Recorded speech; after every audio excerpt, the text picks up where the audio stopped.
Hello, I'm Dick Clay, and I'm president of the Filson Historical Society. Thank you for joining us tonight for the Gertrude Polk Brown Lecture Series. This lecture series was initiated in 1993 as a memorial to the life of Gertrude Polk Brown, and it's made possible by the continuous, generous support of her family, Dace Brown Stubbs, G. Garvin Brown IV, Laura Lee Brown, Garvin Dieters, Laura Lee Gastus, and Polk Dieters. The series has brought internationally recognized historians to Louisville.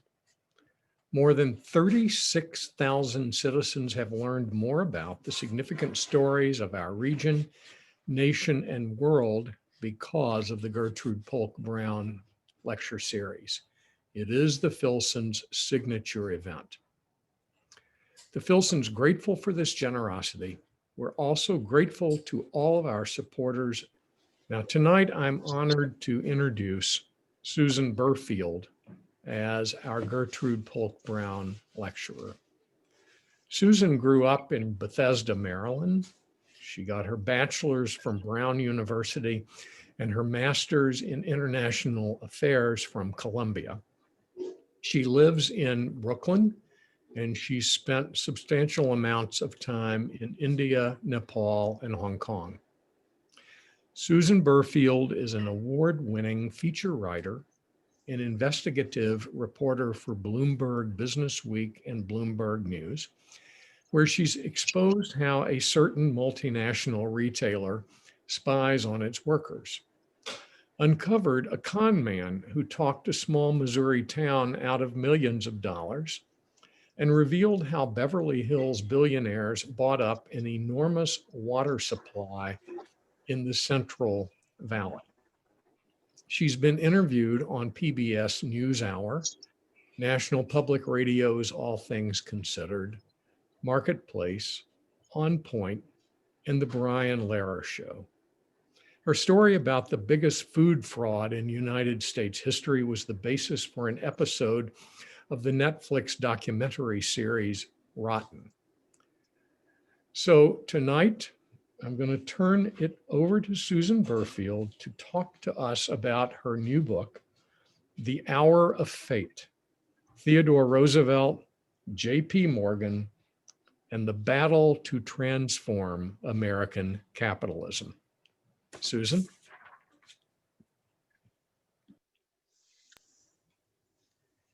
Hi, everybody. Thanks so much for the introduction, Dick. Thanks, everybody at the Filson for inviting me. Everyone who's been working behind the scenes, thrilled to be part of this lecture series. And thanks, everybody who's home or wherever you are listening in. So as Dick mentioned, I'm an investigative journalist. In that capacity, I broadly write about power. Who has it? How do they get it, keep it, lose it, and who holds them accountable?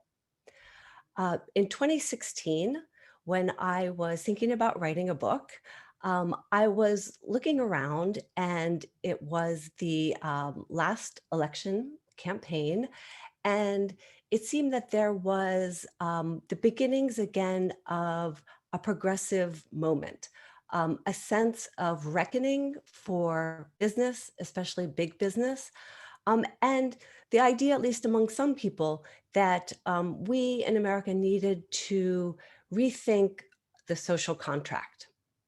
And so I started looking back in American history at other times when the country, had been at a point where there was inequity and the sense that America had to become more just again, had to have an economy that worked for everybody, and that had to rethink what American capitalism was and meant, what it could do and what it should do. Of course, FDR and his New Deal brought the country out of the Great Depression, set some people on a path to prosperity, but not everybody. Lyndon Johnson's Great Society reforms helped in that way. But what I realized is that really the first time that America began to reckon with capitalism, with its wealth, was in 1902, when Theodore Roosevelt was president, and he came up with the idea of a square deal.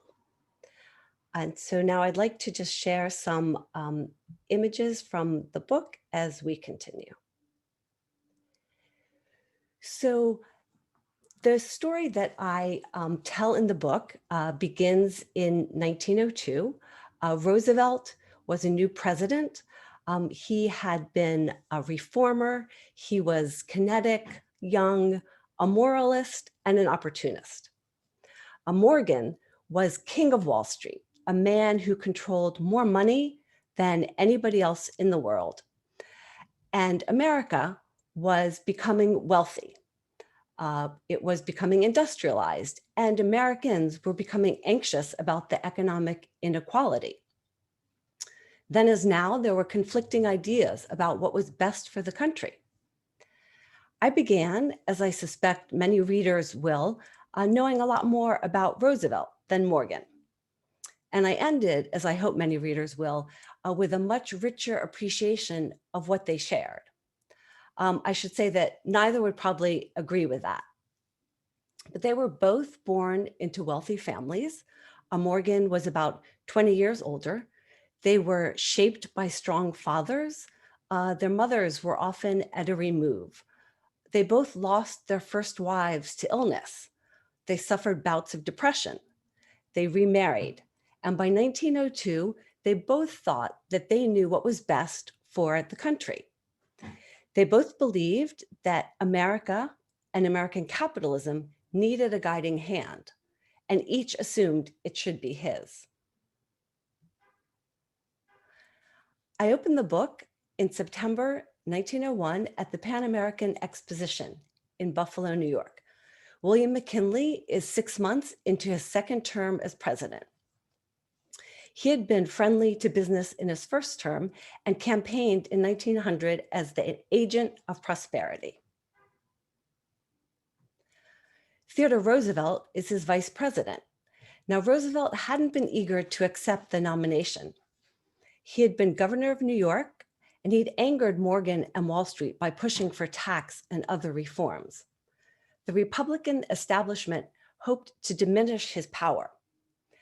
TR said that when he became vice president, he had taken the veil. He expected to slip into political oblivion and planned to study law while he was vice president. The Pan American Expo was supposed to be America at its best. There was massive display of electric lights. There was a fountain of abundance. Inventors presented an electric battery, wireless telegraph, a simulated trip to the moon on a so-called spaceship, and Thomas Edison filmed it all. On the last day of the expo, William McKinley had planned to greet anyone who cared to meet him at the Temple of Music. It was an ornate domed building that could hold 2,000 people. Many more than that were waiting outside late Friday afternoon. George Cortelyou, McKinley's personal secretary, had advised against a public reception, warning that the president would be too vulnerable. Twice, Cortelyou tried to cancel it. On that day, the National Guard soldiers paced in front of the entrance, and Secret Service agents and local police hovered. But no one noticed Leon Czolgosz. He was a disgruntled former factory worker. He stood near the front of the crowd, inconspicuous in his pressed gray suit, flannel shirt, and black string tie. He appeared as a mechanic, a printer, a shipping clerk, an eyewitness noted later, except he had a handkerchief wrapped around his right hand, and in his hand, he had a revolver. McKinley smiled and reached to shake Czolgosz's left hand. As Czolgosz stepped forward, he fired 2 bullets. The first grazed the president, but the second went deep into his abdomen, puncturing his pancreas and kidney, and embedding somewhere beyond.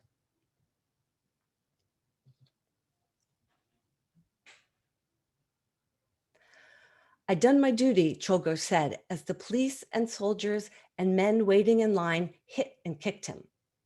Czolgosz was blood splattered, barely moving. McKinley was half conscious. But he said, "Be easy with him, boys." And the police had to carry Czolgosz out before he was killed. Nearly 400 miles away in New York City, everything seemed just as it should that afternoon, as John Pierpont Morgan was about to leave work. The streets around his headquarters at 23 Wall Street were quiet. Summer was still in the air, but the cheerful ease of the wealthy on an unhurried Friday was about to end.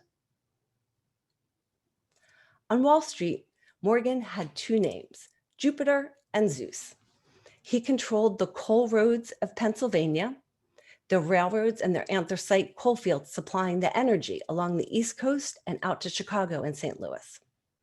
He wielded power in banks and financial institutions other than his own.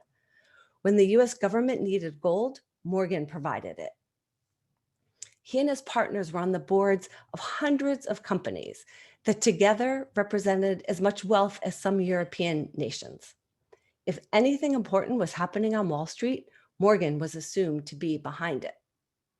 And so a reporter made one of his first stops after hearing about McKinley being shot at 23 Wall Street.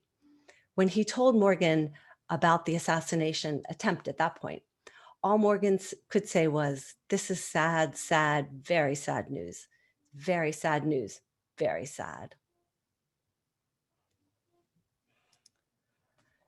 Roosevelt was 400 miles away in Vermont. He rushed to Buffalo, where he said, "I feel 100 years old." But McKinley seemed to be doing better, and Roosevelt left to join his family in the Adirondacks in New York on a hiking trip. He was high up in the mountains when he got notice 7 days later that McKinley was dying. Roosevelt rushed to Buffalo. McKinley died as Roosevelt was en route, and Roosevelt was inaugurated in the home of a friend in Buffalo. Even as McKinley lay dying, Roosevelt had been warned to be cautious. So he kept McKinley's cabinet. He promised to keep McKinley's business-friendly policies. And he tried to take McKinley's closest advisor, Senator Mark Hanna from Ohio, into his own confidence. And then with his wife, Edith, their 6 kids, their pets, their stilts, their balls and games, they moved into the White House, where the White House usher called it the wildest scramble in the history of the White House. Now, the early 1900s were a time of pronounced anxiety in America. The great rush of post-war industrialization had created a new elite. Vast resources and power were accumulating in ever fewer hands. The standard of living was improving overall. There were cars on the streets, telephones and electricity in people's homes, but workers, a growing number of immigrants among them, were fighting for protection. Pervasive racism meant many African Americans struggled to rise out of poverty. They faced violence and disenfranchisement. Most women couldn't vote, and when they worked outside the home, they were paid less than men. Roosevelt, at age 43, had already been a New York assemblyman, a rancher, an author, a government reformer, a New York City police commissioner, a Rough Rider, and New York governor. He has been a disturbing element wherever he's been, said a prominent member of the Republican establishment in New York. Roosevelt welcomed the oil and steel companies, the factories and the rail lines, everything that made America a colossus. But he thought that big business was not just inevitable, but essential. but he also believed it had to be held accountable to the public. And Roosevelt considered himself to be the public. As president, Roosevelt wanted to assert the power of the government to guarantee that the laws of the country applied to its elite and not just its poor. He wanted to assert the primacy of the government over business. And he later said that his presidency was the fight for the abolition of privilege. By that, he meant mostly the business and political privilege. Morgan, who was then in his 60s, was physically intimidating, a large man whose defining feature was his diseased, bulging purple nose. He called it part of the American business structure. Morgan believed in free enterprise, but on an industrial scale. He preferred cooperation to competition, self-regulation rather than government regulation, and above all, order and stability.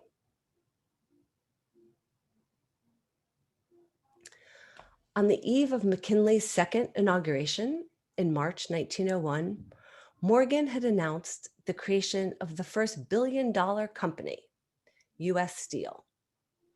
It was a grandiose, thrilling, and frightening prospect. The corporation would be in charge of almost half of America's steelmaking capacity, and it would be worth double the entire federal government's revenues in 1900. Morgan created the world's second biggest company just 2 months after Roosevelt became president. Northern Securities was a $400 million trust incorporated in New Jersey. It comprised 3 Midwestern and Northwestern railroad lines that dominated the Northwest. It came to include almost 20,000 miles of track that stretched from Seattle to Chicago. The fight to create this company had been costly, bitter, and for Morgan, unusually public. A rival had attempted a hostile takeover, which led to a stock market crash, which turned out to hurt the smallest investors the most. So in 1902, few people could avoid everyday encounters with monopolies. The companies that traded in oil, salt, meat, whiskey, starch, coal, tin, copper, lead, rope, envelopes, even paper bags were pooled, combined, and controlled. But the railroads were the most important of all. The industry was the internet of its time. It provided communication and commerce. It altered the geography of opportunity. But the rail lines had been built over decades recklessly. They sucked in enormous resources, both land in the US and capital from America and Europe. Because they had been built so recklessly, so quickly, and were competing so desperately with each other, they frequently went bankrupt, and they caused 2 Great Depressions in America in the 1870s and in the 1890s. During the Second Depression, Morgan had taken over and consolidated so many bankrupt railroads so frequently, so forcefully, that the process became known as Morganization. The European investors, pushed Morgan to become involved to, protect their own investments. So once he reorganized the railroads, he often put his own men on their boards and retained control of them through essentially his proxies. By 1902, the railroad stocks comprised 80% of the New York Stock Exchange listings. The revenue of the whole industry was twice as big as the federal government's, and it employed more Americans than any other industry. Now, a decade earlier, Congress had passed the Sherman antitrust law, specifically to prohibit monopolies. But since then, it had been erratically and mostly unsuccessfully enforced. So when Morgan announced the formation of Northern Securities, it seemed the perfect opportunity for Roosevelt to test the federal antitrust law against one of the most prominent men in the US in one of the most important industries in the US. But Roosevelt asked his Attorney General, Philander Knox, to keep the case a secret until they announced it. And that's because Roosevelt still had McKinley's cabinet. They were conservative. They didn't think that prosecuting a company, especially Northern Securities, was a good idea. In fact, Roosevelt's Secretary of State, John Hay, called the Sherman Act an idiotic law, which had been wisely allowed to remain dormant. But in February 1902, Knox announced that the government intended to charge Northern Securities with violating the Sherman antitrust law. Morgan was stunned. He was used to the White House conferring with the House of Morgan. Wall Street was dazed, incredulous, indignant. Traders described Roosevelt's attack as a thunderbolt out of a clear sky, unreasonable, beyond comprehension, dangerous, theatrical. One broker was even ready to bet $1,000 that Roosevelt wouldn't receive the nomination for the presidency in 1904. A banker close to Morgan sneered, "The business of the country appears to be conducted in Washington now." And indeed, Morgan went to Washington to try to conduct business as he used to. Now, I'm just going to read a very short excerpt from the book about the meeting between Morgan and Roosevelt. On Saturday morning, Morgan walked into the White House, a somber figure amid Washington residents enjoying the first bright sun in weeks. Morgan, cold-eyed, fierce, peremptory, still expected to convince Roosevelt to back down. When he met the president, Knox was by his side. As soon as they had taken their seats, Morgan began to speak. He demanded to know why Roosevelt hadn't warned him. "This is just what we did not want to do," said Roosevelt. "If we have done anything wrong," Morgan replied, "send your man to my man, and they can fix it up." "That can't be done." "We don't want to fix it up," Knox interjected. "We want to stop it." "Are you going to attack my other interests, the Steel Trust and the others?" "Certainly not," said Roosevelt, "unless we find out that in any case they have done something that we regard as wrong." After Morgan left, Roosevelt marveled at the financier's impudence.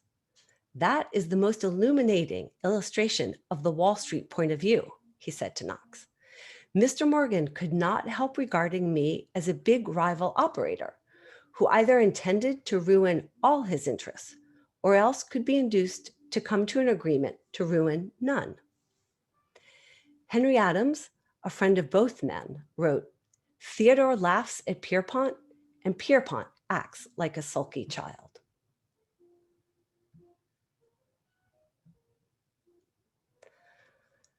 Roosevelt and Knox and Morgan all knew one man would play an outsized role in determining the result of the case when it inevitably reached the Supreme Court, and that was Justice John Marshall Harlan. Harlan, as many of you may know, was born near Danville, Kentucky in 1833 to a prominent slave-owning family. Well before he was born, his father had a son, Robert, with an enslaved woman. The two boys were raised in the same home and remained close after they both left it. In 1848, when Robert was 32, he bought his own freedom with a $500 bond. He went on to become a businessman, a civil rights activist, and eventually a Republican politician. John Harlan attended law school at Transylvania University, joined his father's law practice. He married a Northerner, Malvina Shanklin, and they had 6 children. One of their grandsons, John Marshall Harlan II, also served on the Supreme Court. During the Civil War, Harlan organized and led a regiment for the Union. He opposed secession. Slavery, though, he defended. He believed that abolition violated property rights and promised to resign from the army if President Lincoln signed the Emancipation Proclamation. When Lincoln did, Harlan didn't, at least not right away. But Harlan's father died. He left the military to take over the family law practice and resume his political career. He served as Kentucky's Attorney General from 1863 to 1867. Now, during that time, the Ku Klux Klan and other white supremacist groups began a terror campaign in Kentucky. And the Democrats' tolerance of this post-war Reconstruction violence turned Harlan toward the Republicans. And his views began to change. He came to believe that Blacks should have legal and political equality, even if he didn't consider Blacks social equals.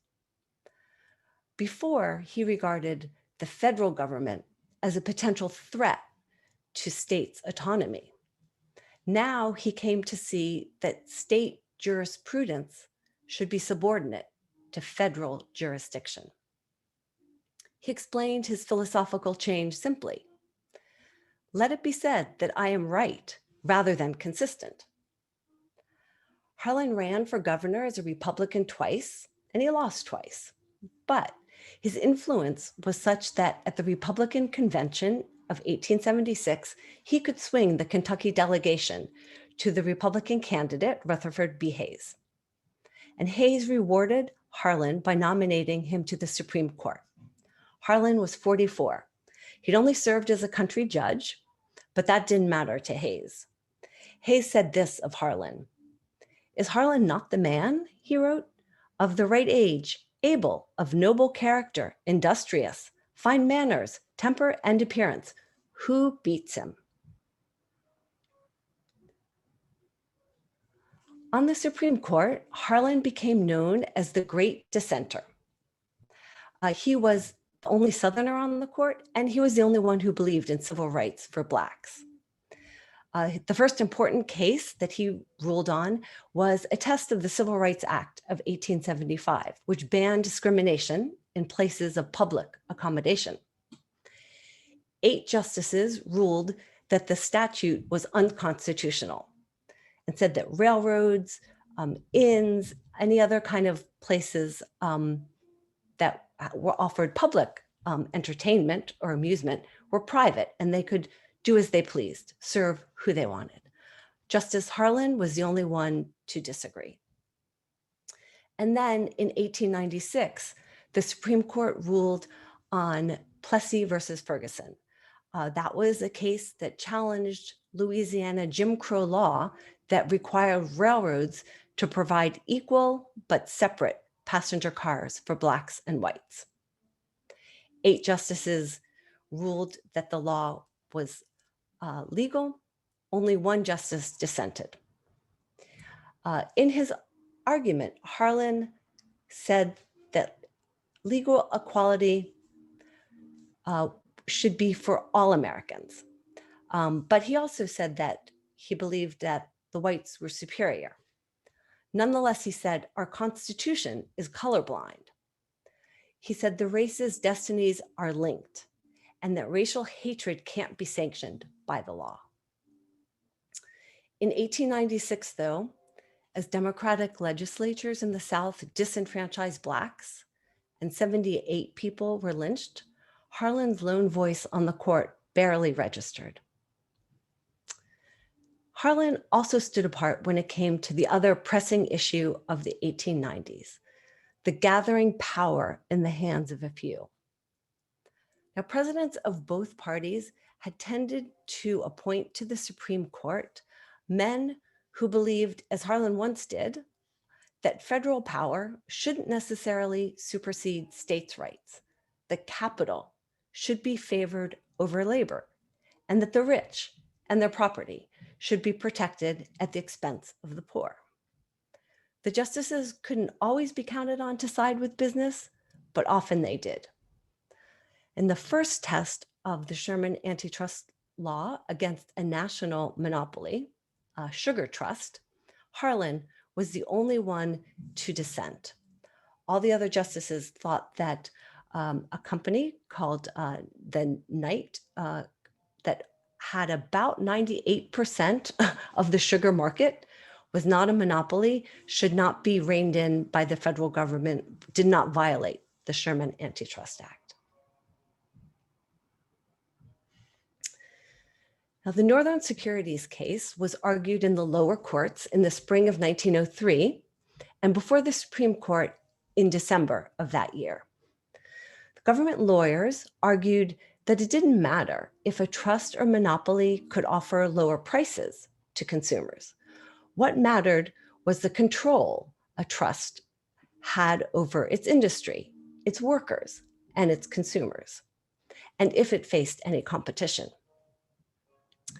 A lawyer for the government said that Northern Securities powers were infinite in scope, perpetual in character, vested in the hands of a few, and may be exercised by methods secret even to stockholders. Now, lawyers for Morgan said the 3 railroad lines that made up Northern Securities had no intent of restraining competition. They hadn't stifled commerce. They had expanded it. They were allowing manufacturers to send their goods from the Midwest to the West Coast at even cheaper rates. And they said that the company itself had just been created by an exchange of stock after that attempted hostile takeover. Now, during the Northern Securities Conference among the Supreme Court justices, Harlan and Oliver Wendell Holmes, who was Roosevelt's first appointee, took opposite sides. The Supreme Court ruled in the government's favor in 1904, but it was a close decision, 5-4. And there were 2 dissents and 1 note on the majority opinion itself. But the verdict confirmed the government's power to defend the public interests when they conflicted with corporate interests. Harlan wrote the majority opinion, and he gave voice to a sentiment that was popular in America, but not among the justices. And that was that many people believed that they needed to be protected against the exactions, as Harlan called them, of monopolies. And the only entity that could protect them, as he said, was the strong arm of the national government. Holmes, in his dissent, said, "Great cases, like hard cases, make bad law." He believed that Morgan and Hill were partners. And Hill was the other railroad tycoon who Morgan had teamed up with to both own and run the railroad lines. So Morgan and Hill were friendly. They had been friendly for a while, and Holmes believed that they had decided that they could no longer compete profitably and that cooperation made more sense.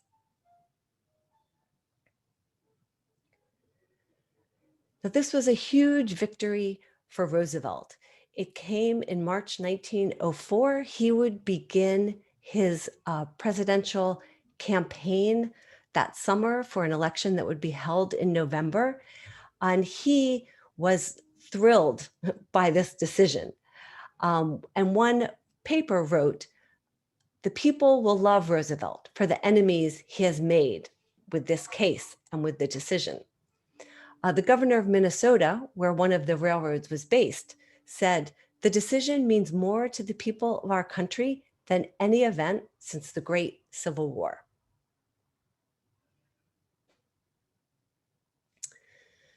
Now, during the 2 years between 1902 and 1904, when Roosevelt and Morgan were fighting in the courts, they also had to cooperate at one crucial moment in the country's history. In May 1902, just a few months after Morgan had gone down to the White House to try to talk Roosevelt out of suing him, 147,000 anthracite miners, boys and men, in Pennsylvania went on strike. Now, they were the essential workers of their time. They were underpaid, undervalued, literally unseen, working underground. America's industrialization depended on this anthracite coal, and all of the anthracite coal was in one place, Pennsylvania. Anthracite coal warmed the homes and schools and factories of Americans all along the East Coast and out into the Midwest.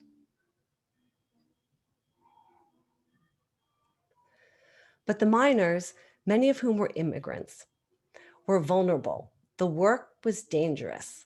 Nearly 2,000 were killed or injured in 1901.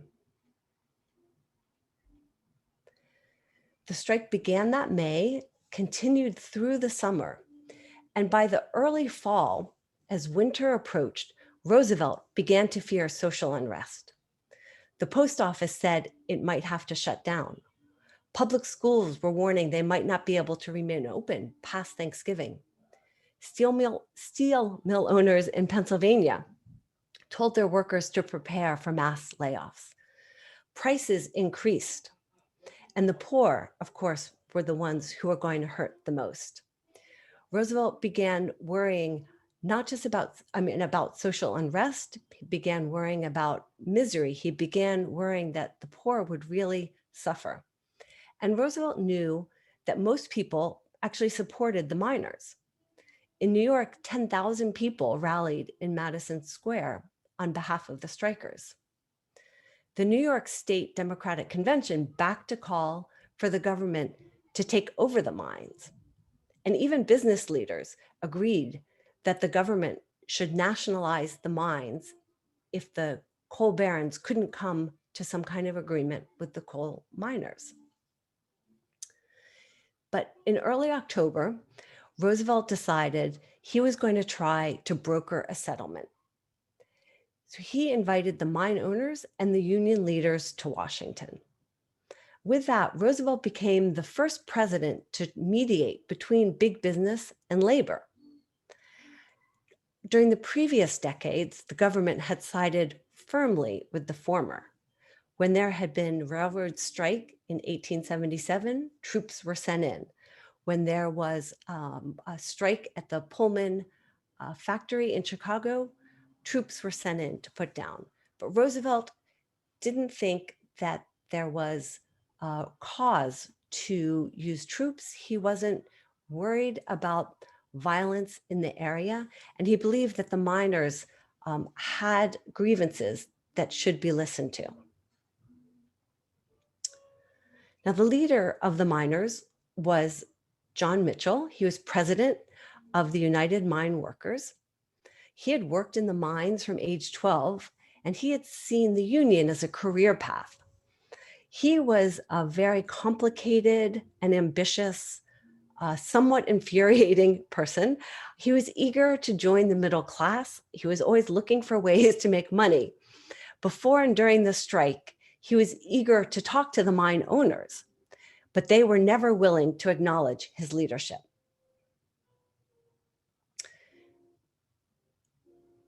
Now, when Roosevelt invited Mitchell down to Washington, the miners in Pennsylvania celebrated with a parade. The coal executives were annoyed. They didn't trust Roosevelt. They didn't think he had a right to interfere. They, like a lot of business people, regarded him as unpredictable, and they believed that they knew what was best for their own business.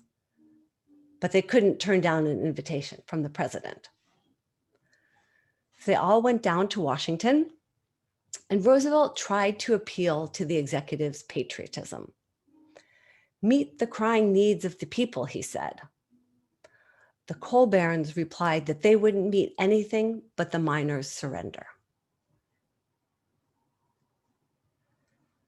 Now, before Roosevelt would nationalize the mines, he considered one last resort, and that was to ask Pierpont Morgan to help. Now, the coal mines were tied to the railroads, and the railroads were controlled by Morgan. Roosevelt knew that Morgan could put pressure on the coal barons if he chose to.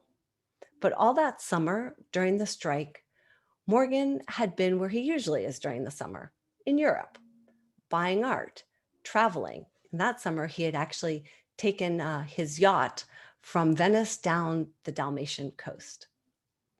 But Morgan had returned to New York in the fall. He too had hoped the strike would be over by then, and he too had become worried about the possibility of social unrest. So he agreed to meet with an emissary from Roosevelt's cabinet aboard his yacht, Corsair, in New York. Over 5 hours, Elia Root, who you can see here, and Morgan drew up a plan for an independent commission who would be appointed by Roosevelt to hear grievances from both sides, that is, from the executives and from their employers. Morgan had to pressure the mine owners into agreeing. No one had to pressure the union leaders or strikers into agreeing. That's what they had wanted all along. Morgan was so excited, he even brought the agreement down to Washington and presented it to Roosevelt. And once the strike was settled, Roosevelt wrote a letter to Morgan thanking him for getting involved, saying that he couldn't have settled the strike without his help. But apparently Morgan never replied. Roosevelt came away from the strike emboldened to push harder for a progressive agenda. He had already started his media campaign. "I stand for the square deal," he said. But when I say that I am for the square deal, I mean not merely that I stand for fair play under the present rules of the game, but that I stand for having those rules changed so as to work for a more substantial equality of opportunity. In other speeches, he pressed the crowds to think about who or what could counter the power of these huge and artificial corporations. And his answer was the national government. When it came to the 1904 election, Roosevelt won in a landslide. He had reluctant support from Wall Street, and even Morgan contributed to his campaign. Roosevelt faced a pretty weak Democratic opponent. It was pretty clear early on that Roosevelt was hugely popular in America, who had settled the strike, who had won in the courts against Northern Securities, was going to be reelected. So Wall Street and Morgan didn't want to back a loser, and they supported Roosevelt. In Roosevelt's second term, he pressed Congress to pass stricter railroad regulations and to create an agency to ensure food and drug safety. That's the FDA. He supported unions, 8-hour workdays, an inheritance tax, and universal health care. America, he said, must not be the civilization of a mere plutocracy, a banking house, Wall Street syndicate civilization. But the progressives didn't challenge the reassertion of the caste system in the South or the racism throughout the country. They didn't do enough for African Americans who had to countenance violence, segregation, and disenfranchisement. They didn't do enough for women who are fighting for the right to vote. Roosevelt was focused on big business, on reforming capitalism. He was focused on the rights of the poor versus the rich. He offered a square deal, and he meant that for all Americans. Even in his time, some thought Roosevelt was too cautious. Others thought he was too disruptive. He said making change could be dangerous, but doing nothing could be fatal.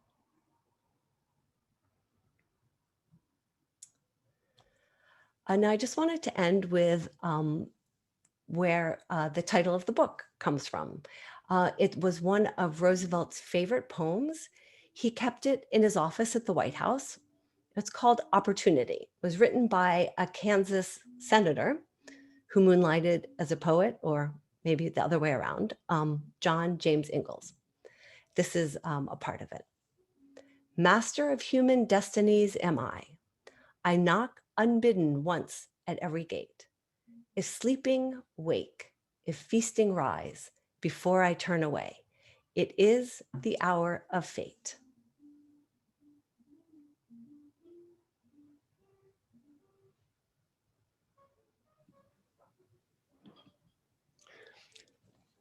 Susan, thank you so much. This was really interesting. Well done. Thank you.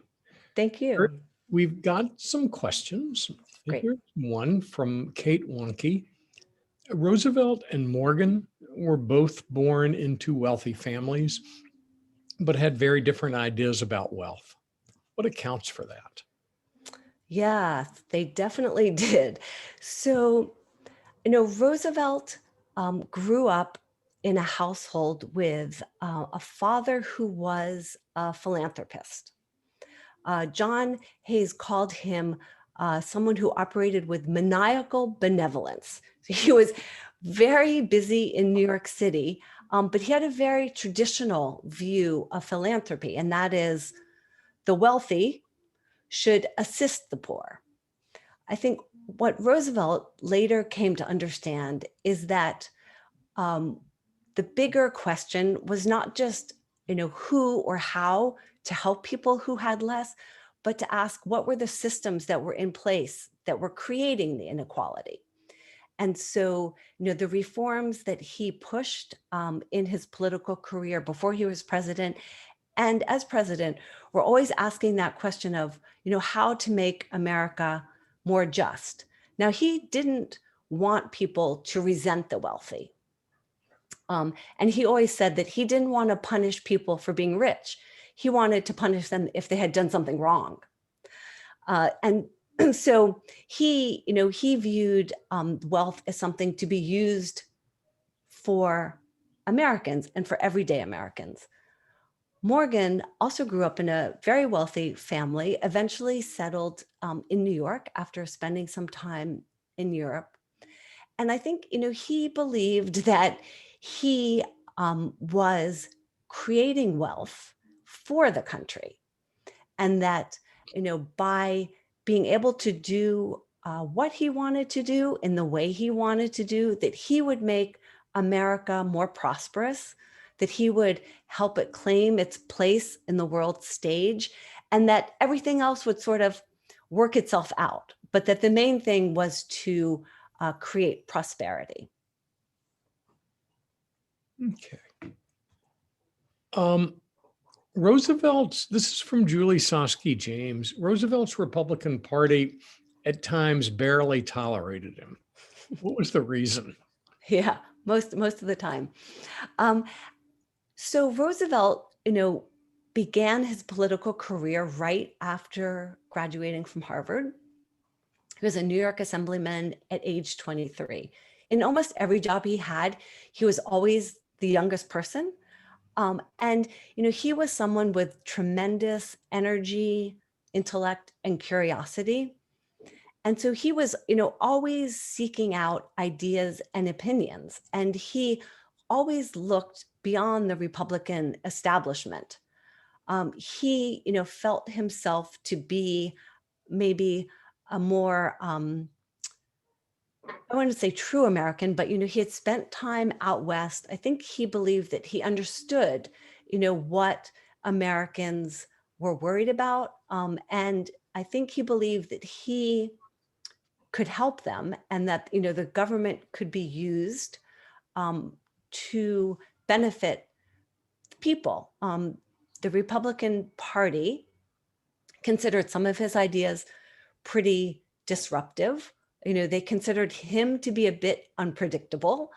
Everybody thought that he was kind of theatrical, he liked attention. And eventually, he really learned how to use that bully pulpit. He was a modern president.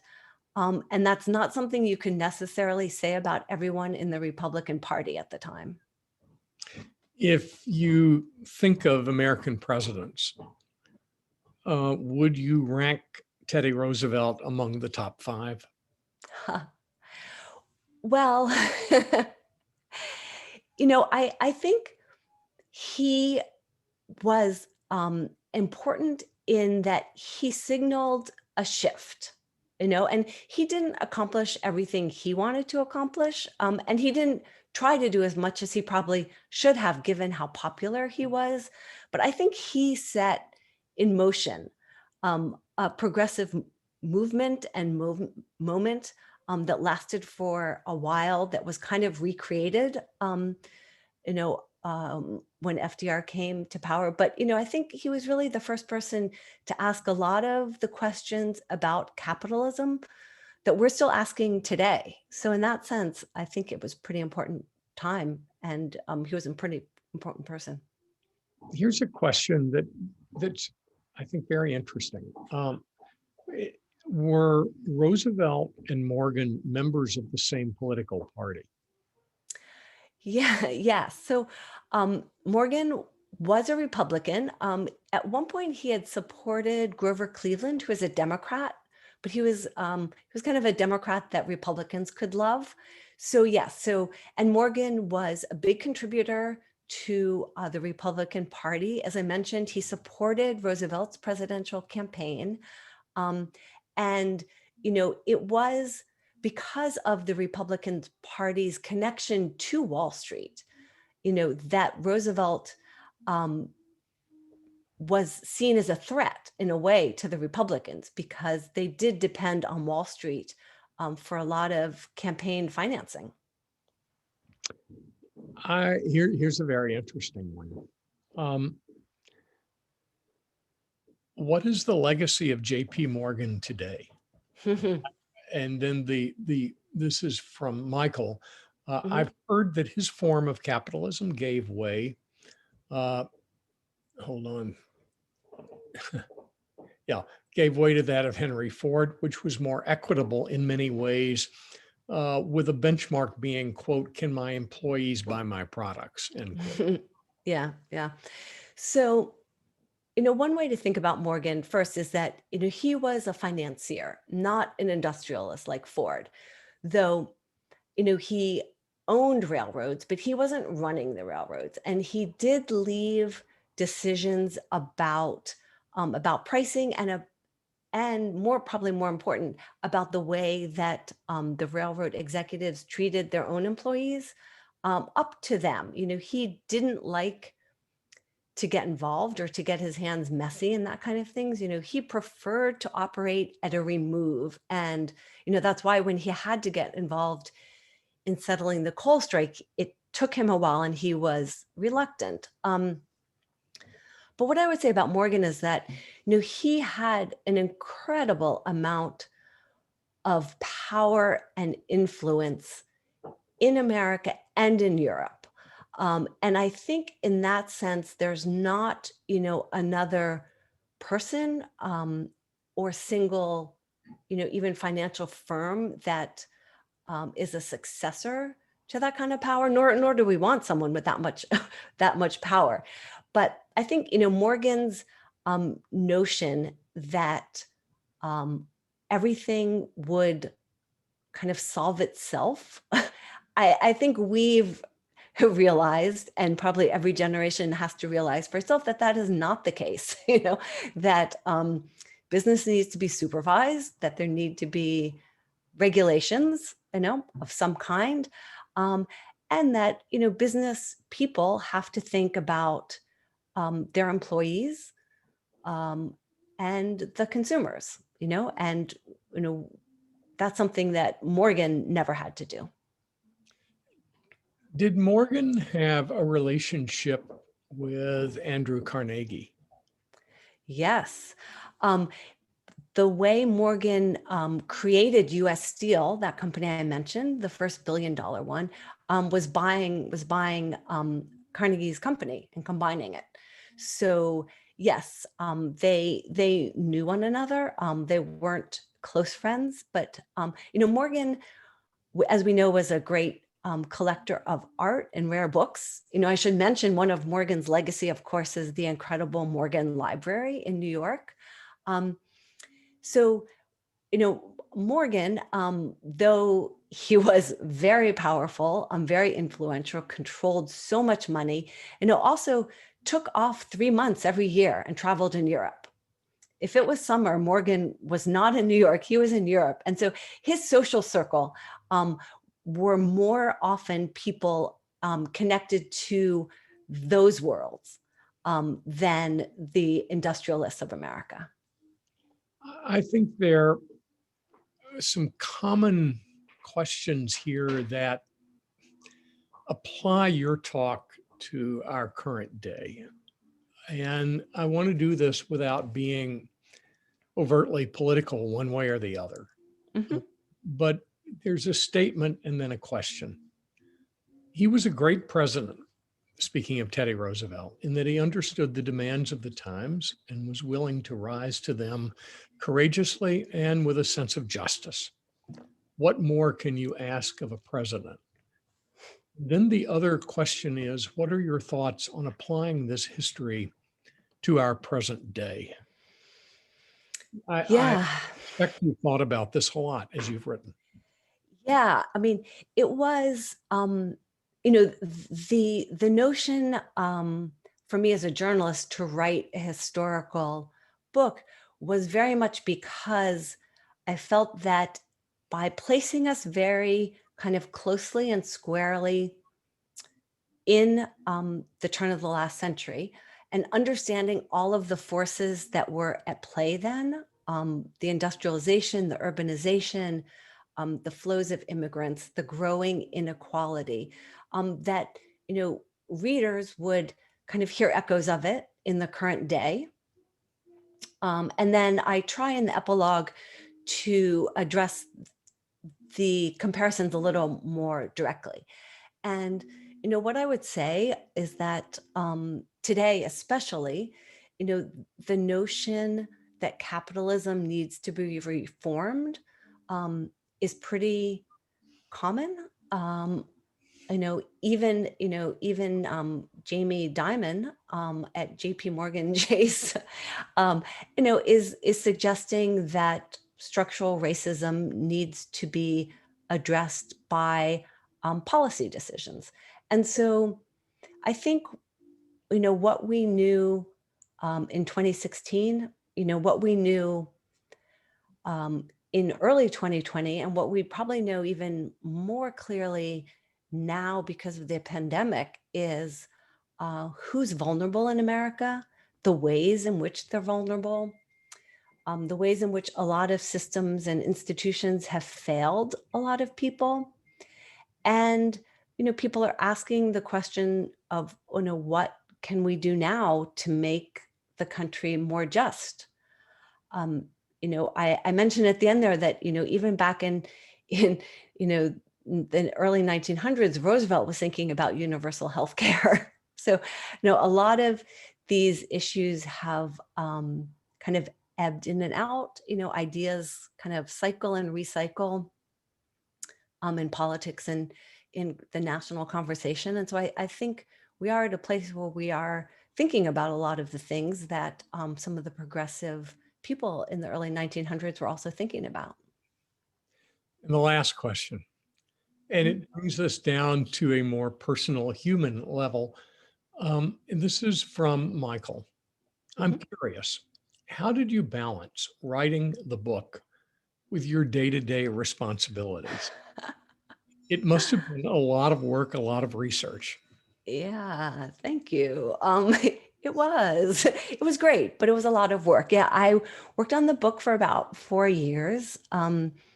During almost all of that time, I was working as a journalist.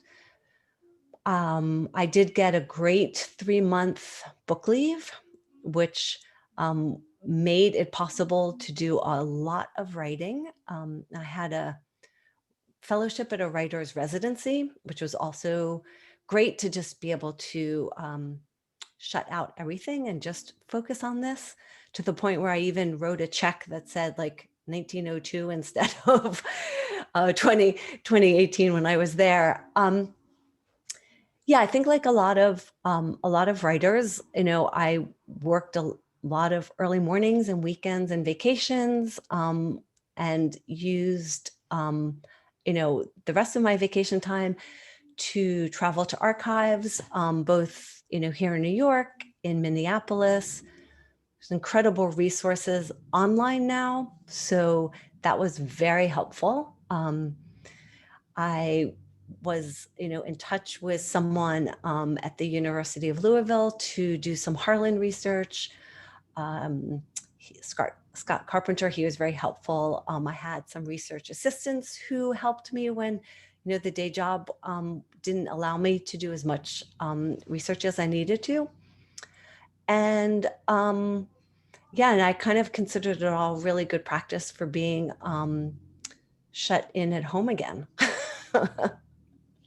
Harlan was indeed a judicial hero, and he practiced here in Louisville for a number of years before President Hayes appointed him.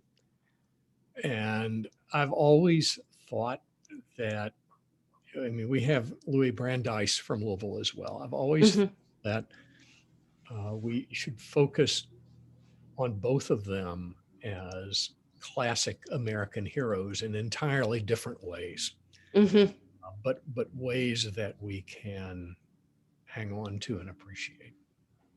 Thank you so much. And I'd like to thank everyone else. Thank you for being part of this, for listening, and to the wonderful descendants of Gertrude Polk Brown. Thank you. Thank you. Bye-bye, everybody.